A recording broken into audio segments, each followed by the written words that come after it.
লগত লৈ আহিছো এটি বিগ ব্ৰেকিং নিউজ। ধুবুৰীৰ গৌৰীপুৰৰ গেৰামাৰী বটেতলত ভয়ংকৰ পথ দুৰ্ঘটনা সংঘটিত হৈছে।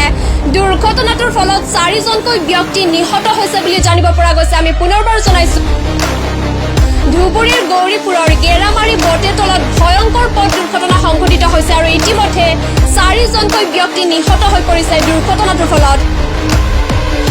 বঙাইগাঁৱৰ পৰা ধুবুৰী অভিমুখে আহি থকা অৱস্থাত এই দুৰ্ঘটনাটো সংঘটিত হৈছে। AA01 BP1557 নম্বৰৰ 4চকীয়া বাহনখন প্ৰচণ্ড গতিত গছত খুন্দা মাৰে আৰু যাৰ ফলত দুৰ্ঘটনাটো সংঘটিত হৈছে আৰু থিতাতে নিহত হৈছে। বাহনখনত থকা 4জনকৈ ব্যক্তি থিতাতে নিহত হৈছে বুলি জানিব পৰা গৈছে। আৰু ঘটনাত নিহত হোৱা ব্যক্তিসকলৰ ভিতৰত আছে চাহিল আহমেদ ঘৰ ধুবুৰীৰ বিদ্যাপাৰা, নুৰ আমিন ধুবুৰীৰ BOC মূৰত ঘৰ আৰু চাহিন আৰু এগৰাকী মহিলা এই ঘটনাত নিহত হৈছে।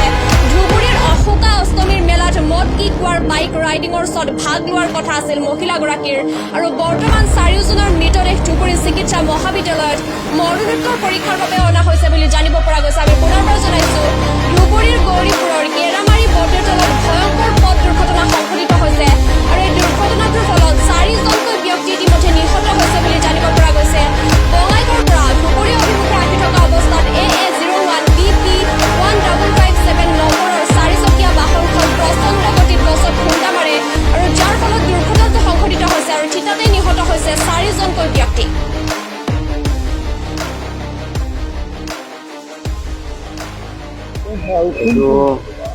এইটো ঘটনাটো হ'ল বহুত দুৰ্ঘটনাজনক কথা।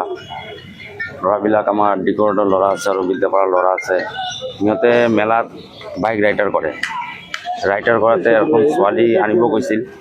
আনাৰ সময়তে এইটো এখন দুৰ্ঘটনা হৈ গ'ল। খুব দুঃখজনক কথা। আৰু যাৰ যাৰ ইতিমধ্যে মৃত্যু হৈছে তেওঁলোকৰ নাম কি?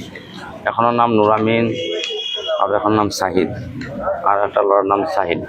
আৰু মহিলাগৰাকী ক'ৰ হয় কিবা গম পাইছে? এইটো আমালোকে এতিয়া খবৰ পোৱা নাই। আৰু মহিলাগৰাকী ক'ত আহিছিলে? একচুৱেলি ই মেলাত বাইক ৰাইড কৰে। বাইক ৰাইড কৰা। অঁ, বাইক ষ্টাৰ্ট কৰে। আৰু দুৰ্ঘটনাটো কেনেকৈ হয়? ক'ত হৈছে? দুৰ্ঘটনা এইটো শুনামতে আলমগঞ্জ আৰু গৌৰীপুৰৰ এলেকা মাজত আৰু মাজত কেনেকৈ বাগৰি খাইছে নে কিবা? এইটো অঁ, হয়তো ৰাতি টোপনি আহি গৈছে সিহঁতৰ। হয়। মানে গাড়ী লৈ গাছত খুন্দা মাৰিছে। কি গাড়ী আছিলে?